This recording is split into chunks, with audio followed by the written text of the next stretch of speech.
All right, welcome everybody to this episode of TNG with John the Manimal Beneduce, and I need not introduce him. He has his own introduction that he'll give us all the pleasure of hearing. Oh yeah, we out here. Oh, and I'll introduce myself, John the Manimal Beneduce. What can I say? I'm just a servant of the universe, although a very savage one, hopefully. Oh, just trying to get jacked and tan out here in New York. You know, I don't get to go over my spiritual side as much, but there's a good chance. I said I don't do tea and chi, but I do coffee. So, and for anyone only black. For anyone who's not from New York, we all say coffee. There's no, I don't even know how to say coffee without saying coffee. Coffee. But yeah, we're diving in and talking about Nordic mysticism. So John is, I'll proclaim him as an expert, but maybe he'll have a humbler opinion of himself, but someone who really knows Nordic mysticism and mythology and spirituality well. And in honor of that, I have a tree, ginkgo tea, ginkgo biloba tea. So that is in honor of the tree of life, because I'm sure we will be talking about the Nordic tree of life because people need to know about the sacred tree. Yggdrasil.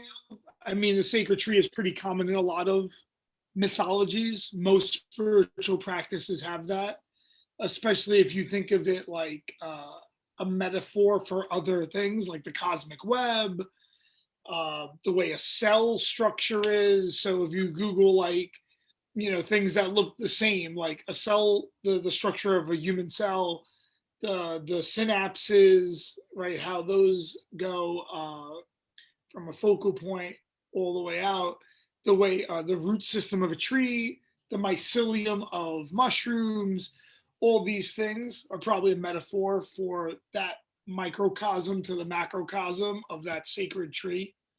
So the roots of Yggdrasil, right? No man knows where off the roots run. And every branch is a possible entire other universe.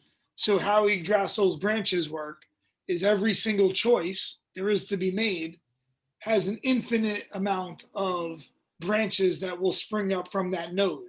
So where you get to have a choice, then there's a million things that spring off from that choice. So endless are also the branches of Yggdrasil. No one knows where off the roots run, and no one knows where the branches finish. So this like cosmic web, yeah, it's pretty profound in most mystical systems, especially for pagan mythology, especially for the Viking ethos. There's something for everyone in what you just said. I mean, for us, it obviously hits home at a genetic level because we're Nordic and we have the Viking warrior energy, but also the Viking mystic energy. And that's something that I'm so excited. And a lot of people got really excited about this talk to explain that the Nordic mysticism goes so much deeper. It's like the roots of Yggdrasil, so deep that you can really attune that wisdom to anything. And whether it's the runes or whether it's the tree of life or whether it's the different archetypes, you can see more of the sort of the bash and clash and the warrior aspect, which is our Nordic people are known for, is more circumstantial, right? So the Norway is a very, very cold, harsh place, so people had to be cold and fight to survive. But when you go into the mysticism, you see that they have this deep lightness, but not just a lightness that is sort of like the hippie rainbow love and light. It's like a illuminating expansiveness. So they have the deepest aspects of hell, which is called their heel, might be the pronunciation, and then the highest. What's the high? Let's run through a bit of more in depth about cosmology. Yeah, like so Norse cosmology, I guess you would say. So where would we start, right? Like if you think about working with a tree of life, we have some great parallels in other mystical traditions. Probably the mystical tradition that would be closest to that type of work would be like Kabbalah, right? Working with the tree of life, the paths, the different archetypes, the different Sephiroth. Uh, a lot of Western mysticism uses like tarot cards to work the paths. In Nordic mysticism, you would use the runes to work the paths, the runes being the sacred, both mystical runic alphabet and also language alphabet. So the runes, right? All the that's not a good one. I'll show you my leg. This is probably the better one to see, right? The War Rune. So all the letters of the Proto-Indo-European language are found in the runes. This is the War Rune. A few different runes that base off of it for success and protection in battle. Something I'm pretty concerned about as a pro fighter, right? Or at least when I do get to fight. Although every day is really a battle out here. I live in Ragnarok. I'm in Brooklyn. So, but I would say the first thing about following like a mystical path would be actually to think about the energy you're trying to get at. So if I would give a brief overview of spirituality as opposed to religion, spirituality is about accessing a certain source of energy, however you vibrate the best, right? Whatever vibrates with you or you want to emulate, you try to attract that in the spiritual realm. So for me, if I consider myself a priest of the god Odin, right, and I emulate that Odinic path, you could be a Norse pagan who emulates Thor's path, right, who doesn't really do as much, let's say, spiritual work. He might do, his spiritual work might be farming the land. His spiritual work might be different. My spiritual work as a follower of the Odinic path is based on Yggdrasil and the path working that comes with that. Ig is another name for Odin. So Yggdrasil literally means Odin's steed. That's how Odin travels the cosmos, right? He travels through Yggdrasil so he can experience all these things. Odin, as I understand him, as he works through me, is a god of transformational experiences. So all the things he's closely associated with are things that once you do it, you are not the same. When you fight, you are not the same again. You've converged energies. It's like when two galaxies collide. They're not the same galaxies anymore. Even if one destroys the other, they're not the same. They pick up different materials. They give other materials. So battle, very transformational. Life and death, the most transformational would be death, right? Life, because we came from a period of pre-conscious existence. So that was probably very transformational, going from this pre-conscious existence to this. Then death, the other most transformational experience, going from this physical reality to another experience of non-consciousness, because I don't remember what it's like before, in that void space before even the lifetime before this. So I don't know if you ever do work with past lives. You go a lot of times where the other life was. What about the in-between that? You never do it. So it's very rare to explore that. So it's a what? Yeah, the in-between lives. The in-between is so fascinating because when we're looking at past lives, right, it's the infinite moment is now. So Yggdrasil shows us this path from the lower vibration of the roots up until the heavenly vibration and that middle place in the heart. But when that's such a thing that I would never think of, but it's so great that you brought that up, is that transitional period. It is almost like the universe won't let you see it because it's that's the bliss, right? That's like you go from heaven and slide down into earth. Something about that is very blissful. Or you go from life into death and you go into the heavenly realm, or you even go to a hellish realm or to another planet that's similar to Earth or totally different planet. When you travel the map of the universe or the experience of the tree of life in your own souls, experience, it's like you are essentially experiencing something that is mysterious on purpose so you can enjoy it and so you can evolve from it. So that's my perspective about the So I in-between. asked the All Father about this. So Owen, I asked the All Father about this, and I like astral projection. So I was like, I want to get so good, right, at being able to put my consciousness in my spirit that when I die, I'll have some method of consciousness there. And Odin just told me, he was like, you're missing the point. And I was like, oh, you're so right. I'm missing the fucking point. I'm using my human brain here to try to prevent a beautiful natural thing from happening to me. Why would I want to do that? I can almost trap myself in the abyss if I did that. Odin was like, well, you're missing the point here. I was like, oh, you're so right. I was like, my mind is, I'm feeble, as much as I want to. I was like, man, I was like, I was like, wow. I was like, yeah, don't do that because you'll fucking miss the point. You'll get trapped in the abyss, perhaps. It could be bad. The bliss that could come of that, right? I heard a really good analysis actually from an atheist. He was like, I didn't fear the period before my existence. He's like, so I can't fear the period after it, after my physical existence. He's like, he was like, so why would I worry about the next period of non-existence? He's like, I obviously made it through one of them. He was like, so if I did it by the odds, 50-50 chance, I'm going to make it through the other side again. So I was like, oh, that's interesting. That's an atheist.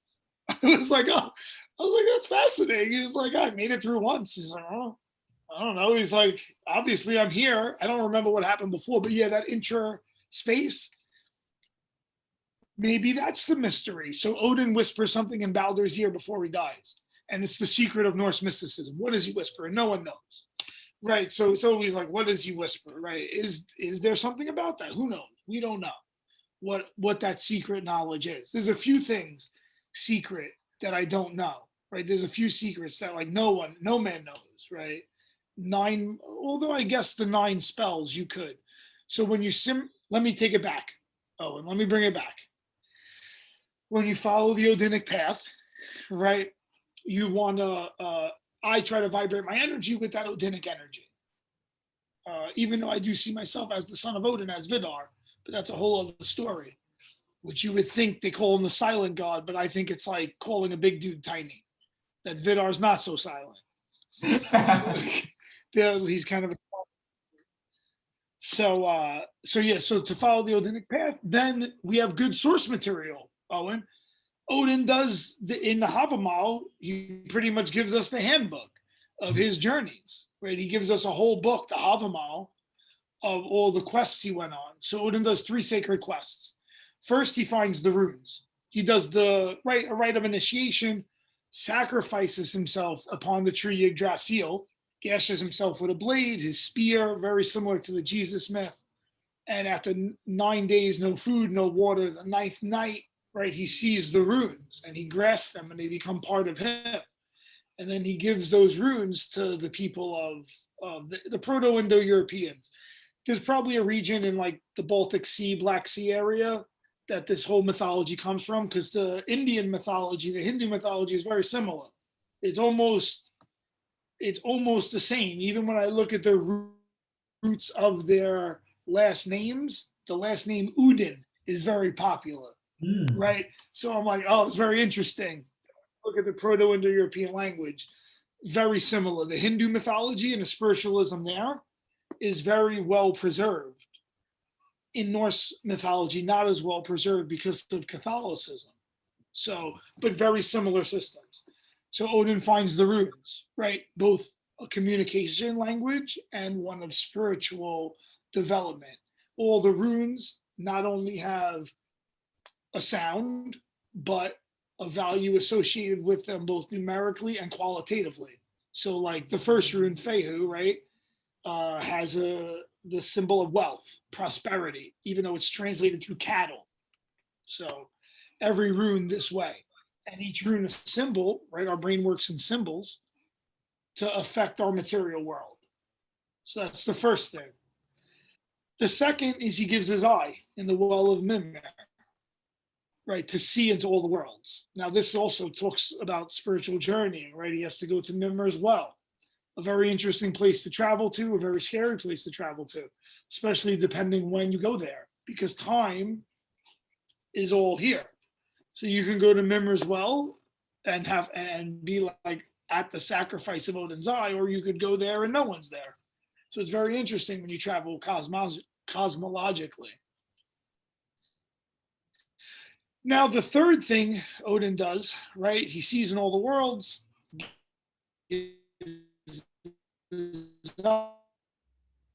eye into the well. Those ears in the well, he hears in all the world. Related as the same god. It's very difficult in Norse mythology to study the god Odin because he takes a lot of roles, the god of many faces. The third thing Odin does is he finds the meat of poetry. And that's an elaborate quest, right? Where he has a multi-part process to attain the meat of poetry, right? What will make you the most glib speaker, the most influential person, right? The wisest, right? So in order to get the meat of poetry, Odin has to really show why he's the god that can do what no other gods can. So Thor, right? He's simple. There's a giant, I smash him, right? Thor might not be able to get the meat of poetry, right? Because he doesn't do well when he goes to the land of the giants and he's tricked by the giants. They put him inside a glove, he can't get out. They make him wrestle the Midgard serpent, he can't lift him up. They make him fight old age. Old age, he can't beat old age. He's like, shit, Odin goes on a quest to the Hall of the Giants and comes out with the meat of poetry. He can do what no other god can do, right? He's the most versatile, which is why I'm attracted to him. I'm not necessarily the best fighter or the best shaman, but I put them together into the best package, right? To be able to do what another would not be able to do and give myself to the universe in such a way that they can utilize me as an instrument that no other man could be. Because who else would sacrifice themselves for the will of the gods to do some shit they can't understand? But I do. I like to do that. It's important. So Odin, to get the meat of poetry, first he has to become a slave for a year and a day. And Odin's also a god of freedom. So he becomes a servant of Suttung's brother, who has the mead, just to get that guy to help him. He kills his servants. Actually, he doesn't kill them. Odin goes and he sees his 9 servants sowing the fields, right? And they're harvesting grain and they have a scythe. And Odin sharpens one guy's scythe. And they're like, oh shit, sharpen my scythe. And he throws the whetstone up and they kill each other. And Odin goes to the door and he's like, oh, it looks like you need help. All your dudes are dead. All your workers, I saw him out there. And he's like, I'll do the work of 9 men for a year. I'll do all that work if you take me to Suttung's feast. And then he gets to the feast. He bores into the hole, right? He knows the giant was going to trick him. He's like, no, blow through the hole. I want to see the dust go through, right? He goes in. He bangs the giant Gunla 3 days and 3 nights. It's a lot of work banging giant bitches. Let me tell you, it's not easy. You got to put the work in there to make that girl. He's out there banging this giant for 3 days, 3 nights. He's like, shit. Like, you got to do the work of the giant of the 9 men. Yeah, he's out there doing all this work to get the meat of poetry, right? You couldn't imagine another god doing this. Like you couldn't imagine Thor out there doing this, or or even Tara. You'd be like, I don't know what the fuck I'm trying to do out here. You want me to bang this chick? Do this. It's a very complicated thing that he goes through. So he gets the meat of poetry, puts it in his mouth, turns into an eagle, flies back to Asgard. The drops that fall onto the earth, that's the poet's share. Oh, and that's what we get. So we get a couple drops out here. Yeah, the way we look at the giants is really interesting for me in Nordic mythology, because from what I get is everything's so symbolic and there's so many beautiful gems of wisdom you could get from this area of the world's mysticism. But the way I look at it is that you have the frost giants and the giants, right? Symbolic of the giant mountains in Norway and the giant elements, and we are these tiny beings, and Odin is a being that is like a man but has found a way to traverse these magnificent, larger than life giants, giant waterfalls, giant rocks, giant ocean, all this much larger than our personal human life. And then we can also look at it with more of an ancient aliens perspective of like looking at like they found skeletons and all these things of literal giants, literal huge massive people. And does that mean extraterrestrials who had this sort of sacred wisdom that were much larger and they put up camp in Norway because it's in the middle of nowhere, and somehow Odin sneaks in and gets their little tablet full of information or whatever? But looking at, since we're So it's on the interesting topic, because I think about that a lot. was that? Oh, I was saying it's interesting because I do think about this a lot in terms of cosmology. Whenever I communicate, like the most mystical communicative experience, we're always in the Helix Nebula. So we're in the outer space. So if I have a real powerful Odinic experience, we don't have it in my dream. We go to the Helix Nebula and we can communicate. So we're in, we're 4 trillion miles from Earth, 4 light year or whatever it is. We're far from the Earth. But as far as extraplanar entities, this is a misnomer to call anything an alien. Really, we're the aliens in this Earth. Look how we treat it.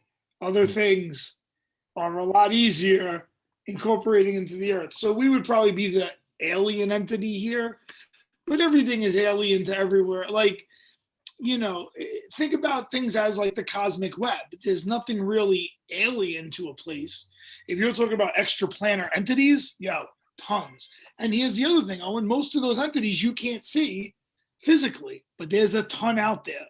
Right now, it's lit in the near inner atmosphere, and right outside of Earth, there's a lot of things happening spiritually and entity wise. There's a lot of entities around the Earth right now, tons, almost to the point that Odin told me to chill exploring for a little bit. He was like, it'll distract you from your earthly endeavors right now if you do too much of that. He's like, because so much is going on. He's like, just chill, focus on protecting the material kingdom for a little bit. He was like, because you'll get distracted. And I was like, fair enough, right?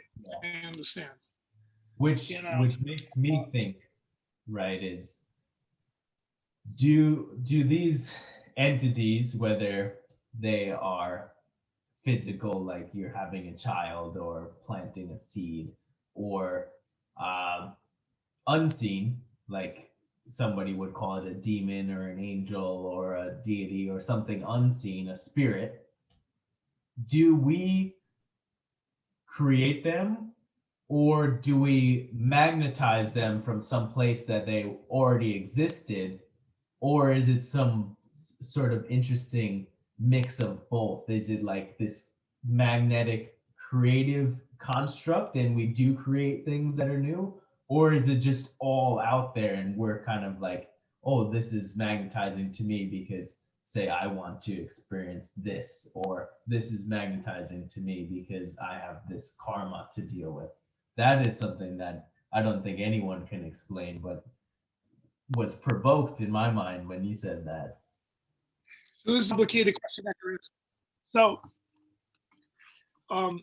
how I can only tell you what I perceive and experience. That's all my knowledge is based on.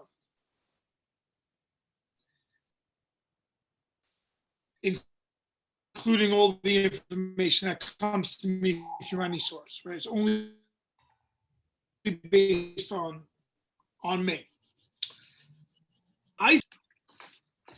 it's like, the Earth, right, has like this electromagnetic field that comes out like all these it's like, here's the Earth, and it's like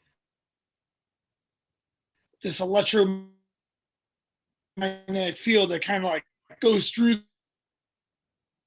the center and back out. If I think about the microcosm and the macrocosm, it almost pours into my center, out it. So everything is both outside you and inside you at the same time. Conceptually, this probably doesn't make much sense when you're a human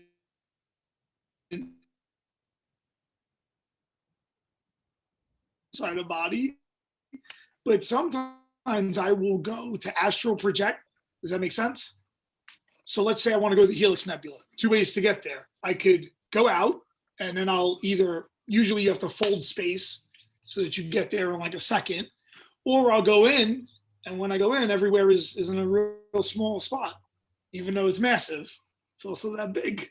A hard concept to get. However, if you've done a lot of psychedelics, it might be easier to understand the concept. Right?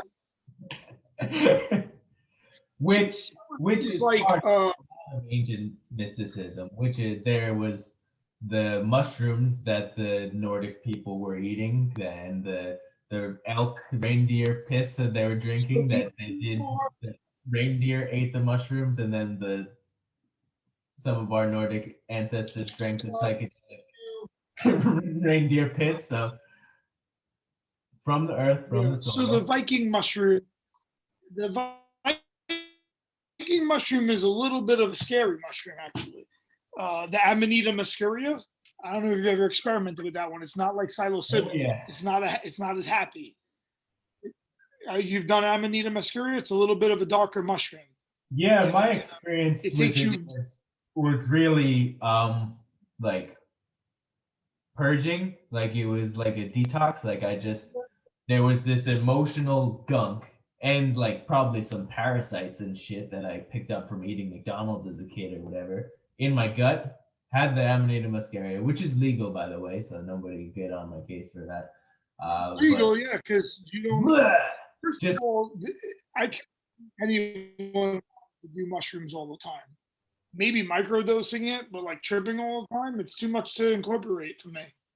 Yeah. So basically, what happened was, it was not very like visual at all. It was, I had the Amanita muscaria. I threw up all this emotional gunk that I needed to get rid of anyways. And then I was just like dancing. I was just dancing, and my vision went a bit blurry, and then I just sat under a tree and meditated and really felt like, wow, that shit was poisonous for sure. Was poisonous. Oh yeah. I needed something to die in my gut, so it's dang good thing that I ate that. Yeah, death isn't always the worst thing in life. Don't get me wrong, I want to survive as long as possible. But yeah, sometimes things need to die inside you, right? Most of you is not you.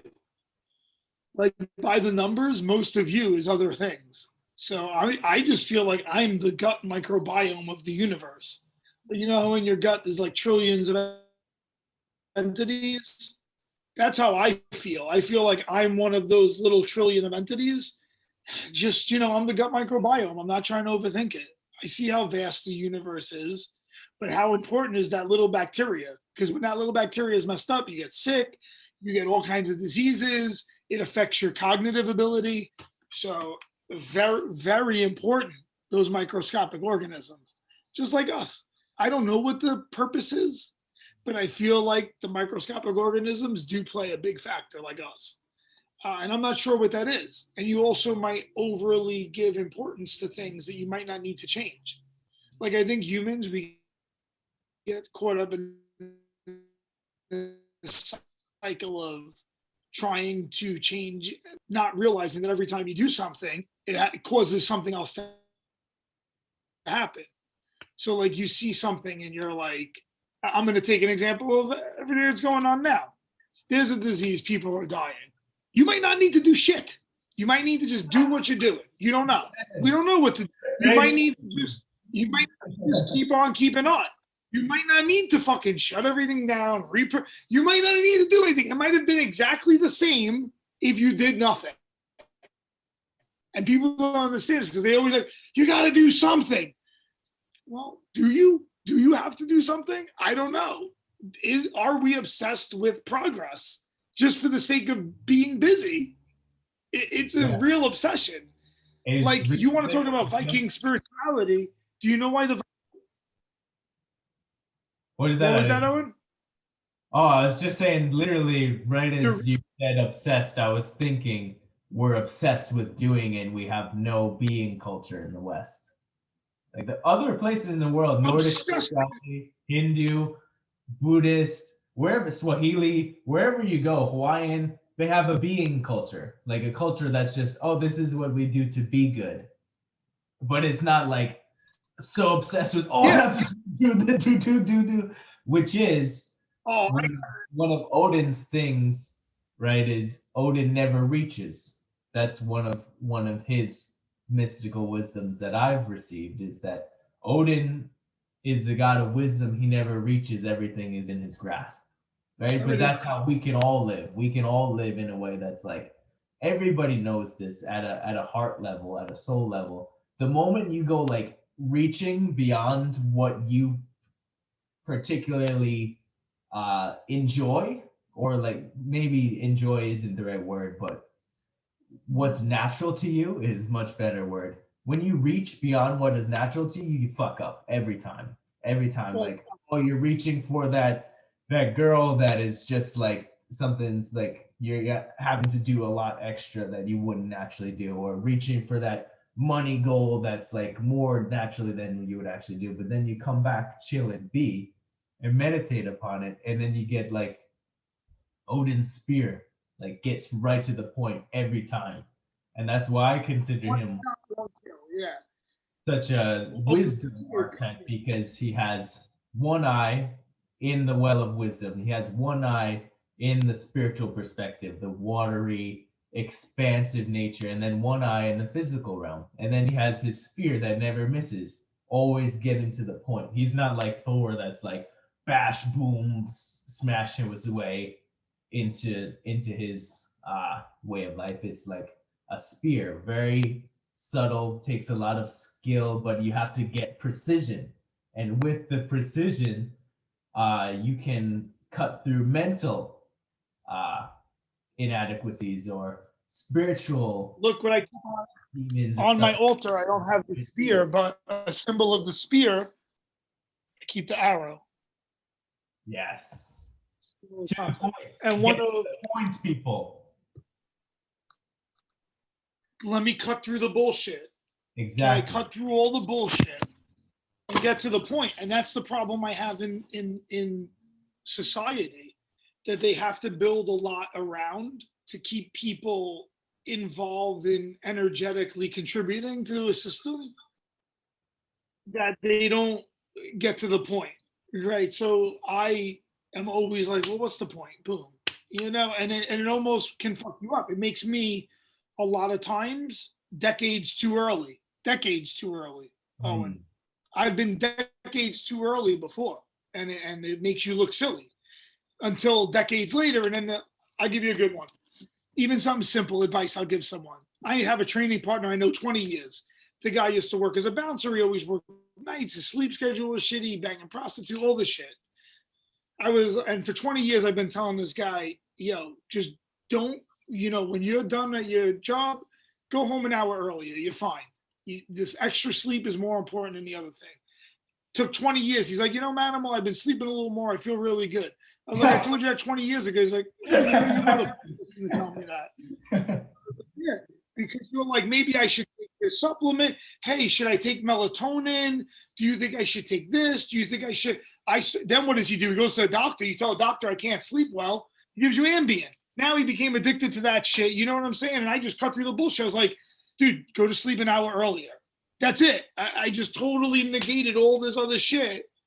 But it's so simple that you can't understand until 20 years go by. And you're like, oh, I did all this shit. It's like The Alchemist. I did all this shit to go right back to the fucking point. I'm like, yeah, I mean, what do you want me to tell you? So I do like to cut through the bullshit. Yeah. Yeah. Um, It's and so then I got I've totally seen it taken so off many now. times What the fuck? over and over again with the psychic work I do, right? So a lot of people watching this right now have experienced some sort of, most people love the past life reading because their past life avatars are like screaming at them, hey, activate this skill, activate this wisdom, understand this. But like I straight up tell people, like sometimes they're like, oh, how's my grandpa doing? He just passed away. I'm like, if spirit tells me he's in hell, I'm gonna say it, and I get respect for that. But also, when something needs to be done in somebody's life, and spirit is telling me, their guides are telling me, hey, you need to do this, I'll cut right through it, spear right through any other fluff, and tell them. And I've seen people's life go like this straight up. And then I've also seen very few people don't take the advice because they can feel their guides with them. I call in their guides and their ancestors. They can feel them like shaking with energy. But the people who ignore the advice go like this, flatline. And they're wondering like, oh, why hasn't my life gone in this wonderful direction and all this stuff? But it's like when people take the advice and live it, it's like, and it's not my advice. It's just whether it's Odin or whether it's the cosmic forces of the universe or somebody's ancestor whispering in my ears or some frequency that I pick up from some other star system or a tree or something. It's I good, mean, listen, clear, inside to the point. I mean, we're like a big transformer, right? Like, you know how your TV works. It takes a signal that you can't see and then converts it into an image that you can see.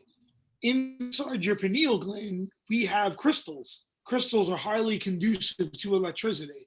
So our heart conducts electricity. We're a cute little transmitter with a little battery operated power. We're an interesting little instrument. And I think that the problem is people are looking for others to tell them how to operate the instrument without giving great structure to operating their own instrument. And I think all of Norse wisdom is really about industriousness, self-reliability, knowing yourself, even though it's more of the motto of the Church of Apollo, know thyself. Really, all of Odin's quests are to know himself. Can I cut my fucking eye out? Can I survive 9 days and 9 nights? Remember, Odin might start out in an avatar human form. So even though the Odinic energy is ancient, predates everything, the Odinic story, Snorri Sturluson, the author, the guy who translates everything in Iceland from the Viking mythology. Remember, the Viking tradition's oral mostly.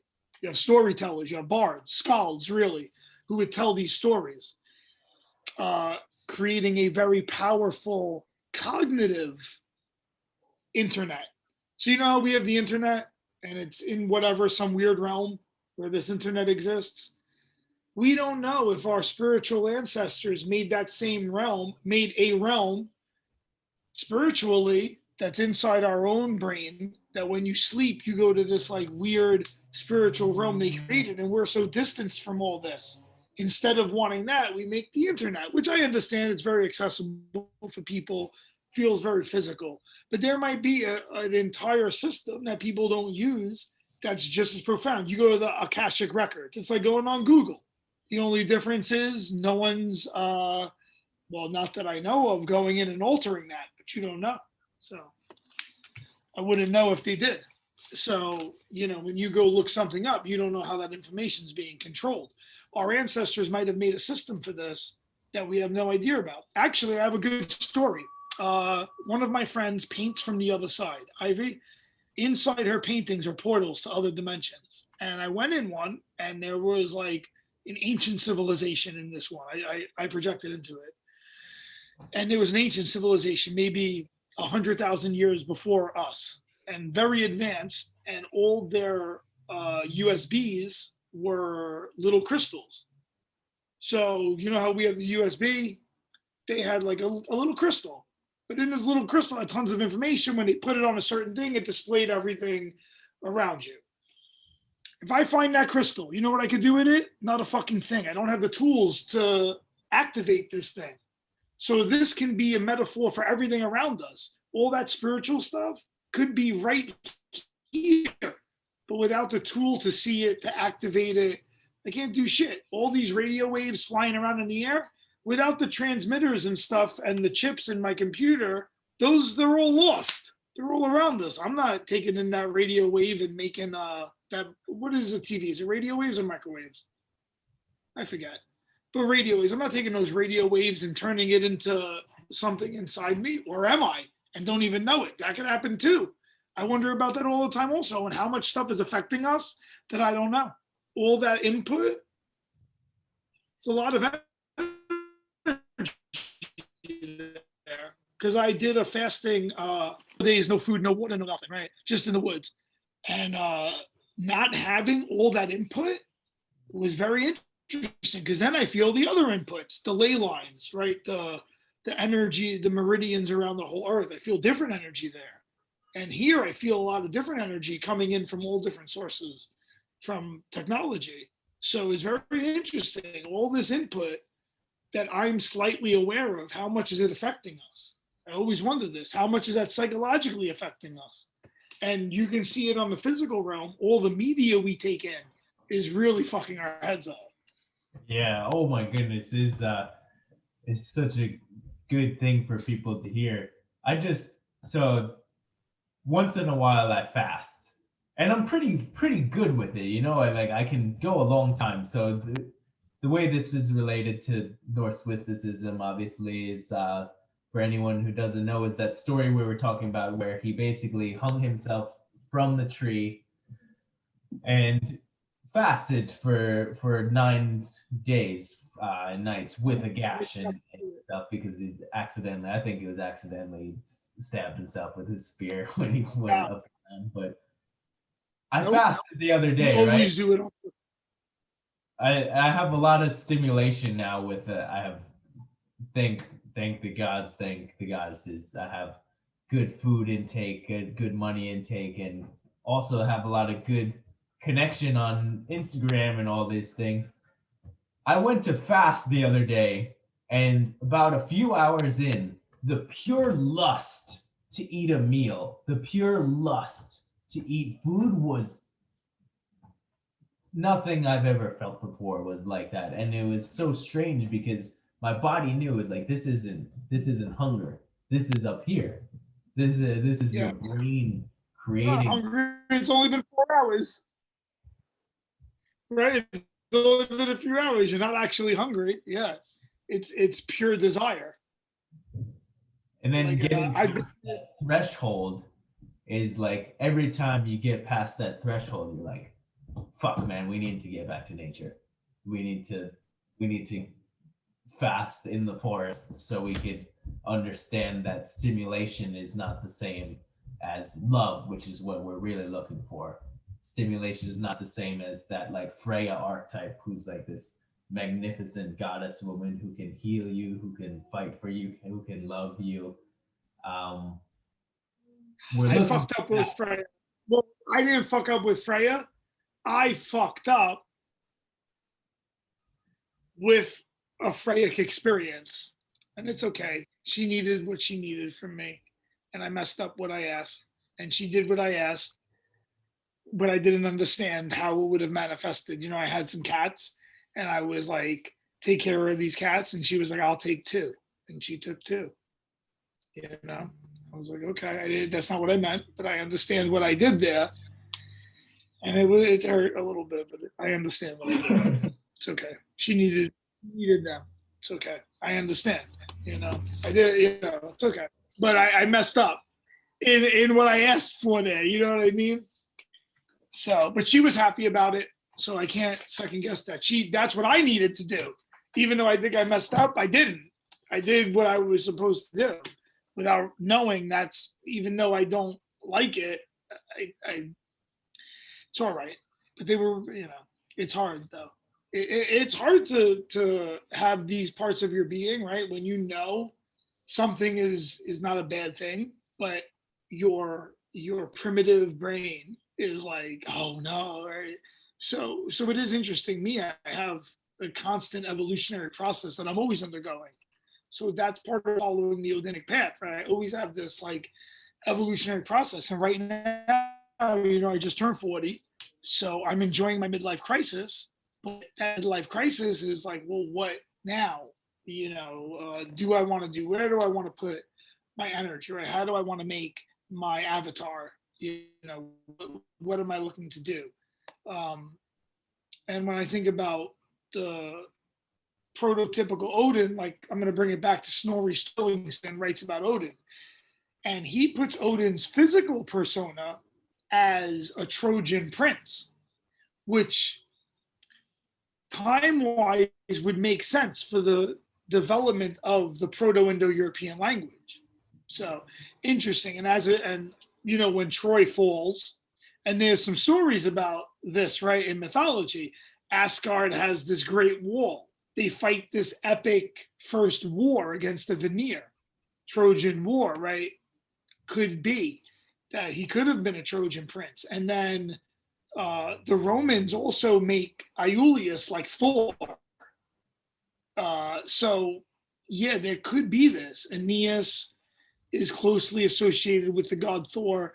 So there is something that happens with the archetypes from the Trojan princes. They also call that the last age of heroes, right? So for whatever it is, there could have been some type of energy that came at that point, right? That's the age of heroes, right? Achilles, Agamemnon, Odysseus, and all the Trojan princes could be who turned into gods in the future, right? All these, there's a lot of demigods rolling around too, however you want to take that. So yeah, so I do wonder, is Snorri right? Is Odin right? Does Troy fall and then he wanders? He's like, all right, well, Troy's gone, right? Now what? Now he wanders and seeks spirituality, right? There must be something more. And so I like that interpretation personally, because Odin does have a very close affinity to man, right? He does seem, although eternal God, his quests are in the realm of almost humanity sometimes, right? It feels like he's questing here, especially Yggdrasil, because that's probably when he attains divinity. Once you do that ritual, it's a very common initiation ritual, what Odin does. And it goes one of two ways. You die, and then you never reincarnate again if you die during that ritual. You go to Da'ath. Do you study Kabbalah, Owen? Yeah, I have Hebrew ancestry, so I just gotta plug in my charger real quick, so I'm gonna pause the recording. All right, we're back. Oh, we back.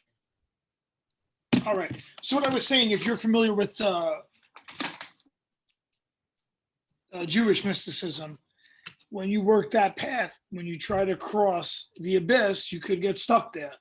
So Odin's ascension to divinity essentially starts with, right, that first sacrifice, with that hanging on the tree of Yggdrasil, right? That's when he really can go through death, right? The path of Da'ath, go through that and ascend into godhood. No easy task, although he probably is a divinity already. So very difficult to understand how this separation happens between divinity and not, since we all have that divine essence also. I feel like we're all almost avatars of different gods, just don't know it.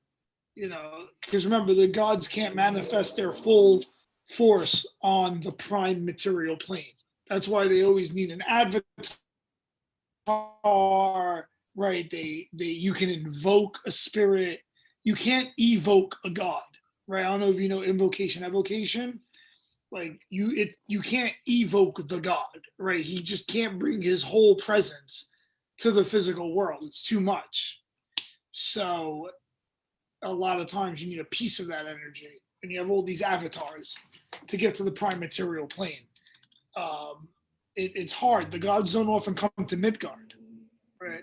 Only during Ragnarok do all the gods come to Midgard.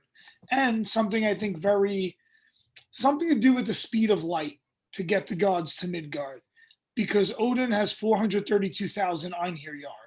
432 is the square root of the speed of light.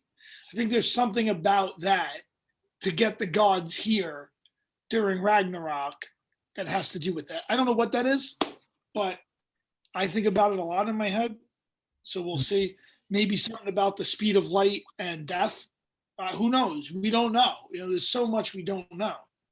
I think it could be a balancing thing, right? So you have Midgard is basically, like you were saying before, very similar to Hindu cosmology, to the chakra system. There's 7 sort of chakras of Yggdrasil, of the tree of life.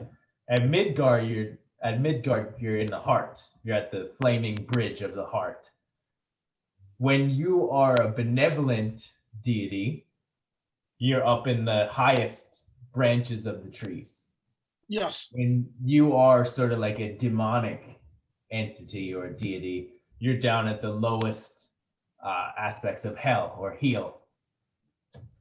If both the deities, benevolent and malevolent, came to Midgard, there's got to be like some sort of balancing act coming where that happens. Well, that's why they all cancel each other out during Ragnarok, pretty much. I mean, Vidar kills Fenris, the archetypical force of chaos. What does that mean? Tur kills Garm, the hound of the underworld. What ramifications does that mean for death? No hound to guard the dead. There's a lot of things that are very profound, metaphorically, that could manifest spiritually and physically in Ragnarok that I'm very excited about. I wonder where we are in the cosmic scheme of things as far as that goes. Yeah. So in Ragnarok, there's 3 winters, all these metaphorical winters, right? So we had a dark winter, right? And then the first one, the COVID one, the first winter, the second dark winter. Is there another third winter, and then, right, Ragnarok? Also, all the astrological things going on make me think of that. When I see things pop off in the Middle East, that's typically where the battle plane of Armageddon is, or the Vidgrid plane would be the Viking translation.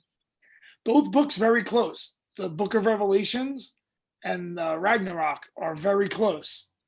I don't know if there's some influence crossing over there, or if they independently seen a similar future, but I am fascinated by that. And I'm always getting ready for Ragnarok. The Sons of Odin, Ragnarok is when they shine. So it seems as if there's some really powerful souls on this planet right now. True, good and evil, yeah. Although I can't imagine that there's been times when there haven't been powerful souls. I mean, energetically, there always has to be. Good point. But it have to be a really exciting time in history. It already is. I mean, it already is crazy exciting. I have a degree in history, and as a historian, shit is fascinating. And then also as a historian, it makes me like, well. Yeah, that's such a good way of putting it, because it's like the bad news is very similar to what Nazi Germany was doing, and the pre stuff propaganda coming up to World War. The propaganda is insane. It is very close to that, but then it's also really like worse. Right. Are worse wisdom and telekinetic powers like this world has not seen in a while. Like on a global scale, this wisdom. I just hope that in Ragnarok, the shit I do manifests like it's fucking Dungeons and Dragons. Like, can I fucking